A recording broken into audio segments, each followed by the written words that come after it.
2 episodes. 2 episodes in a row. You say, hey, we're gonna break you. We're gonna show you the worst thing you think imaginable. And seeing Fushi consumed by Kaku's demonic arm, I mean, I thought that was pretty untoppable. You more or less removed everything he had. And Bond said, hold my beer, and really said, death flags? Pfft, death flags. I don't have death flags. You can tie me to a guillotine, you can try to dangle me over shark-infested waters, it doesn't matter.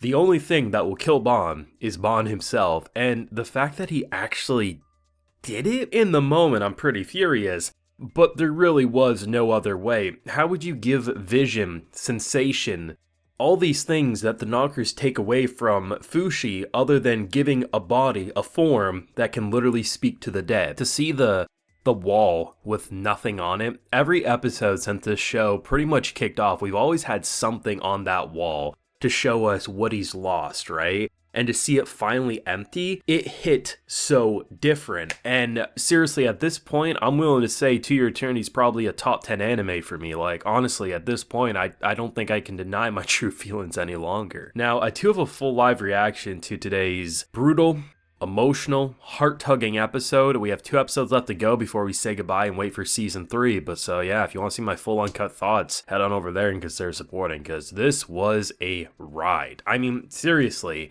To just see, of all possibilities, I thought there was 2 possibilities here. We either go hunt down the knocker, so that being Kaku as well, and kill Kaku with the knocker and gain the forms back, because that is a possibility. Or, I mean, maybe some of the forms were left untouched because March came in, and instead Kaku takes that cleaver and literally cuts arm off and the knocker runs away. Was not expecting that in the slightest, and to literally build into the moment where I was like, he just needs a form. Any form will do. And when we see Eiko about to jump off, I mean, very similar to the princess, as she was literally infected with that knocker in her arm. The only big difference here is that Fushi's face comes out of it at the end, and that was some pure nightmare fuel I was not expecting. But building into it, I was like, there's no way they're going to kill both, right? Maybe she'll jump and then Fushi will transform and that will stop Bond before he does it.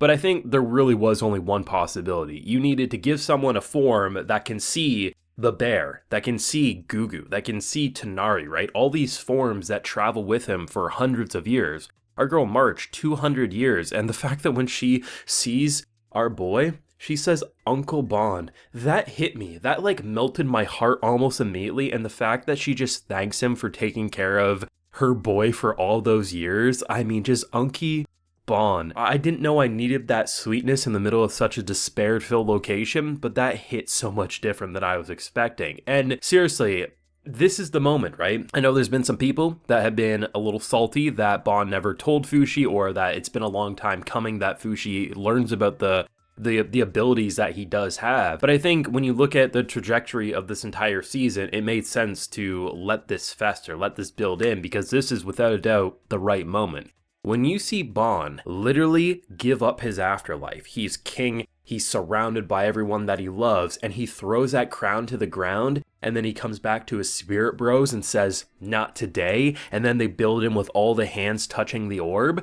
that was what made this moment the waiting. Was he right? Was he wrong? It doesn't matter anymore to keep that information to himself. This moment made it all worth it. And seriously, To Your Eternity Season 2 is a 10 out of 10. I think Season 1 was a 10 out of 10, but everything that I'm seeing here just is so much better than even Season 1. And I really think the aspect that made this show even better was Bond. When you introduce Bond initially, you think to yourself, oh, here's a crazy lunatic, we'll know him for 6 episodes and he'll die. That's the formula. That's the formula that we came to expect. And I mean, given the fact that we're following an immortal character, I really didn't have an issue with that in Season 1 because the formula made sense. It's a brutal world, we could do time skips, everyone around Fushi will eventually die. But the fact that every step of the way, when you're like, this is going to be the moment, or this is going to be the moment that removes him from the equation, no, he stayed alive in a realistic way. Rather than going with a lot of authors would do, and they would keep to the formula that was made him successful, so they keep doing it. So every 6 episodes, 8 episodes, we kill off a big character. Instead,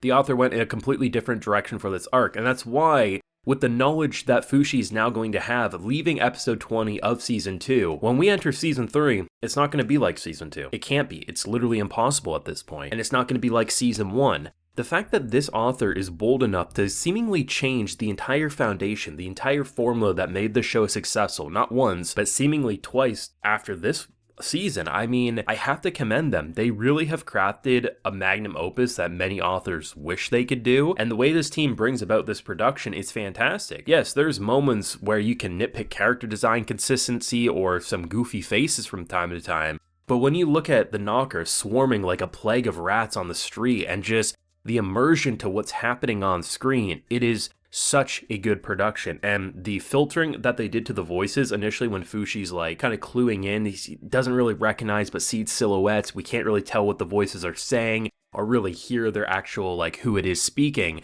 Those little details go such a long way to make us as immersed as Fushi, making it feel like we're the ones who forgot who was so connected to him for so long. And just the music, the voice actors, just everything just goes so far. And I have to admit, despite this being a pretty heavy episode, there was one moment that legit made me laugh out loud, and that's when Bond summons the man in black and he's like, hey, is something bad happen? Just the way he so nonchalantly says that and just is like, yo, what's going on? I just imagine he was kicked back watching some TV somewhere, eating a bag of potato chips or whatever the equivalent he has right now. I mean, he's essentially a god among men. He might even have TV at this point in history. Who the hell knows? And just the fact that March freaks out like, bro, yes, something bad happened, you asshole. And I'm like, that was like probably not necessarily supposed to be funny, but man, did it crack me up, because what else are you supposed to do when the god among men's like, hey, did something bad happen? And you're literally holding a blood-soaked orb because you got nothing else to live for right now. Literally, just when I think I can't like this season more, it just finds a way to top itself. Now, seemingly, the big moments you would expect, I mean, you kill Fushi seemingly, you then kill Bond. Like, what else are you gonna do? Probably kill March next episode, or are we gonna kill, I don't know, honestly, half the soldiers are dead at this point. And I honestly have to say, if